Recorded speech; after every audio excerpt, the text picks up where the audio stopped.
Hello student, in this video we are going to start gynosium type, structure of pistil, structure of sporangium and megasporogenesis. We also discuss in this video difference between macrosporogenesis and megasporogenesis. Let's start. We know structure of flower. Androcium is male part of flower. It consists of stamen, gynosium, female reproductive part of flower. It consists of carpel और pistil. एक typical pistil की structure अगर हम देखें तो उसमें stigma, style और ovary तीन पार्ट प्रेजेंट होते हैं. स्टिग्मा अपर पार्ट होता है जहाँ पोलन ग्रेन लैंड करते हैं. स्टाइल मिडिल पार्ट है जहाँ से पोलन ट्यूब ओवरी तक जाती है. और बेसल स्वेलन पार्ट ओवरी होता है. ओवरी में ओवेरियन चैम्बर और लोक्यूल प्रेजेंट होते हैं और प्लेसेंटा प्रेजेंट होती है. प्लेसेंटा से ओव्यूल एराइज होते हैं, अटैच होते हैं. ओव्यूल्स को मेगास्पोरेंजियम भी कहते हैं. फ्लावर में नंबर ऑफ पिस्टिल 1 और मोर देन 1 हो सकते हैं.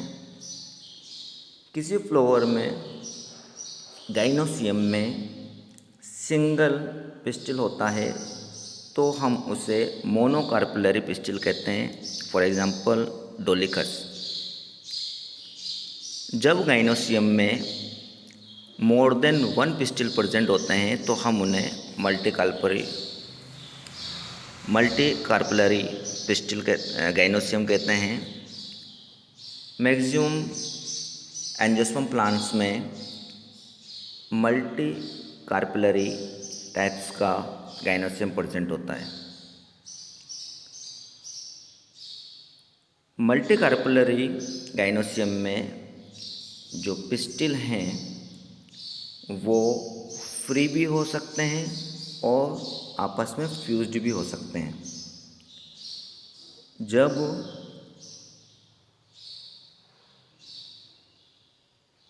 पिस्टिल एक दूसरे से फ्यूज्ड हो जाते हैं तो हम उसे सिनकार्पस टाइप का गाइनोसियम कहते हैं. For example hibiscus, पेपेवर सोमनिफेरम etcetera. यहाँ जब पिस्टिल फ्यूज होते हैं तो कम्प्लीटली फ्यूज्ड हो सकते हैं. जैसे पेपेवर सोमनिफेरम अफीम में सभी के ओवेरी फ्यूज्ड हो गई हैं, स्टाइल फ्यूज हो गई और स्टिग्मा फ्यूज हो गई. जबकि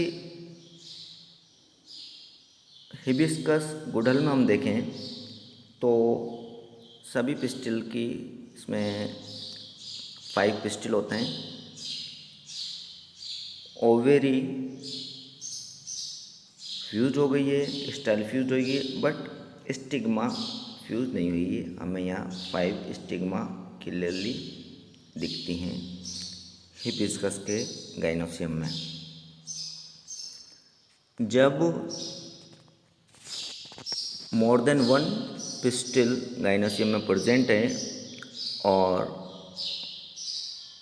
वो फ्री होते हैं, आपस में फ्यूज नहीं होते हैं, तो हम उसे एपोकार्पस गाइनोसियम कहते हैं. For example Michelia, lotus, rose etcetera. यहाँ हम देखें ये बहुत से कार्पस हैं, ये आपस में फ्यूज़ नहीं है। ये इनका बेसल पार्ट जो थैलेमस होता है उस थैलेमस से जुड़ा हुआ है। पिस्टल के ओवरी पार्ट में प्लेसेंटा से ग्लोब्यूलर स्ट्रक्चर जुड़ा होता है जिसे हम ओव्यूल और माइक्रोस्पोरेंजियम कहते हैं। The gynoecium represent the female reproductive part of flower. The gynoecium में contain single pistil or may have more than one pistil. Fused pistil are called syncarpus and free pistil are called apocarpus. Each pistil has three parts of stigma parts: the stigma, style and ovary. Inside the ovaries, the ovarian cavity जिसे हम locule भी कहते हैं। The placenta located inside the ovarian cavity. Megasporangia जिसे ovules भी कहते हैं arise from the placenta.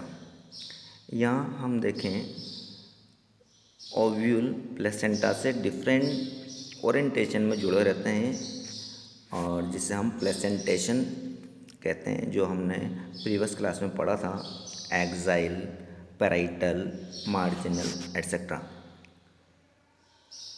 The number of ovule inside the ovary may be single or many. Wheat, paddy और मैंगो की ओवरी में हम देखें तो सिंगल ओव्यूल्स होता है, इसलिए जब वो ओवरी से फ्रूट्स का फॉर्मेशन होता है तो उनमें सिंगल सीड ही होता है।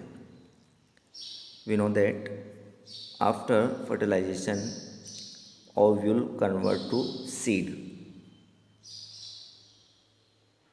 पपाया, वाटरमेलन, ऑर्किड्स में इनके ओवरी में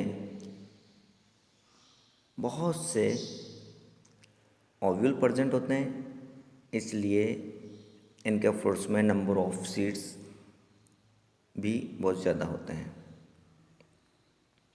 now we discuss structure of mature anatropous ovule.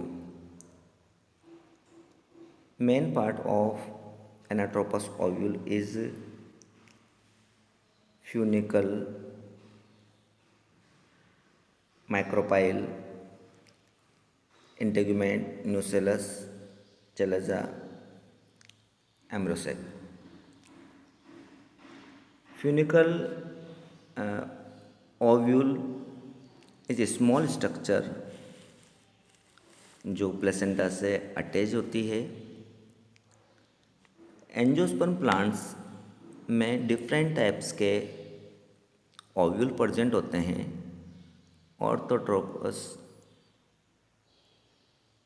Anatropous, amphitropous, hemi anatropous, circinotropous, campylotropous etcetera. Maximum angiosperm plants में एनाट्रोपस टाइप के ओव्यूल प्रेजेंट होते हैं जिसकी हम स्टडी कर रहे हैं। एनाट्रोपस ओव्यूल फ्यूनिकल से 180 डिग्री घुमा हुआ होता है। फ्यूनिकल ओव्यूल को प्लेसेंटा से जोड़ता है। ये ओव्यूल की मेन बॉडी है। फ्यूनिकल और ओव्यूल का जो कनेक्शन पॉइंट है उसे हम हाइलम कहते हैं। It is junction between the funicle and ovule. Ovule 1 और 2 प्रोटेक्टिव एनवलप्स से प्रेजेंट होते हैं। इसमें आउटर इंटेगुमेंट और इनर इंटेगुमेंट इनकी सेल्स डिप्लॉयड होती है।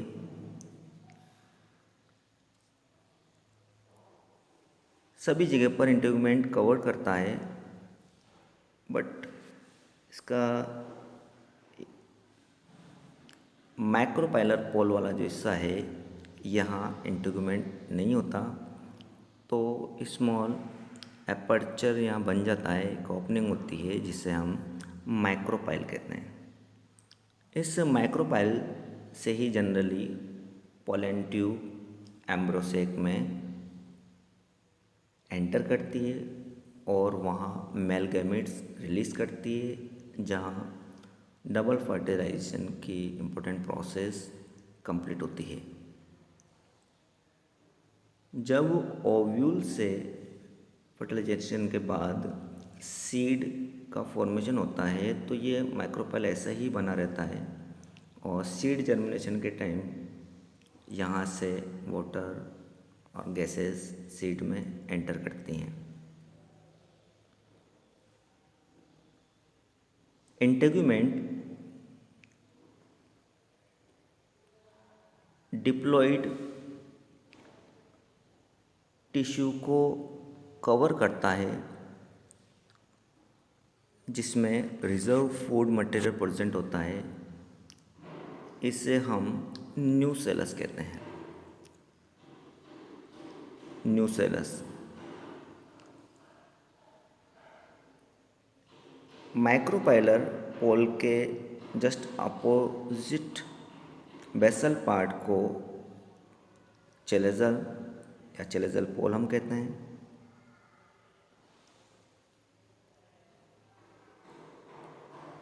ये सिंपल एनाट्रोपस ओव्यूल की स्ट्रक्चर होती है। Ovule is a small structure attached to the placenta of locule with a stalk called funicle. The body of the ovule fused with the funicle in the region called hilum. Hilum is the junction between the funicle and ovule. Each ovule has one or two protective envelopes called integuments. Integuments covered the ovule except an opening at the top called micropyle. Opposite of the micropyle end is the chalaza representing the basal part of the ovule. Now we discuss megasporogenesis. The process of formation of megaspores from megaspore mother cell is called megasporogenesis.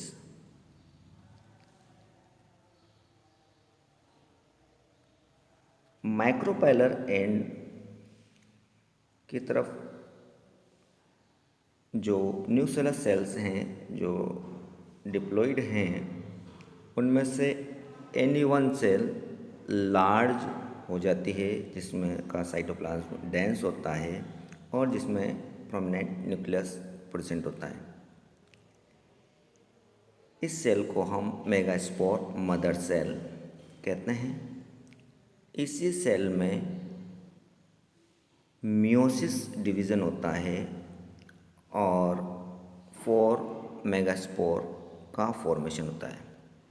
हम जानते हैं meiosis division के 2 part होते हैं, meiosis first और meiosis second. Meiosis first से megaspore died बनते हैं और इसके बाद जो मियोसिस सेकंड होता है उससे मेगास्पोर टेट्राड का फॉर्मेशन होता है। ये चारों मेगास्पोर लाइनर फॉर्म में अरेंज होते हैं।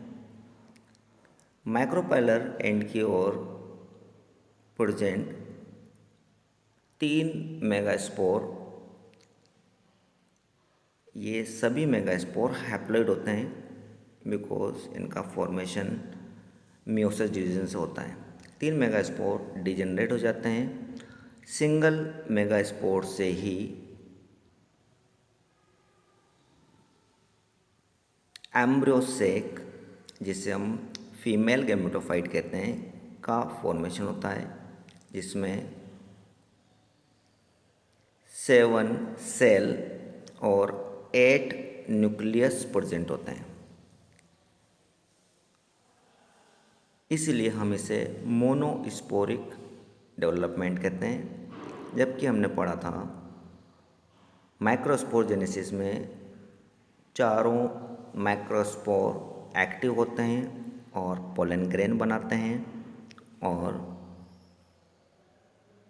जबकि यहाँ पर एक ही मेगास्पोर एक्टिव होता है। The process of formation of megaspores from the megaspore mother cell is called megasporogenesis. In the center of the ovule there is a mass of tissue called nucellus. Cells of nucellus have abundant reserve food material. One cell of the nucellus towards micropylar and differentiate into megaspore mother cell MMC. It is a large diploid cell, dense cytoplasm with prominent nucleus. The megaspore mother cell undergo meiotic division resulting for haploid megaspore. Now we discuss difference between microsporogenesis and megasporogenesis. Microsporogenesis diploid microspore mother cell में conduct होता है।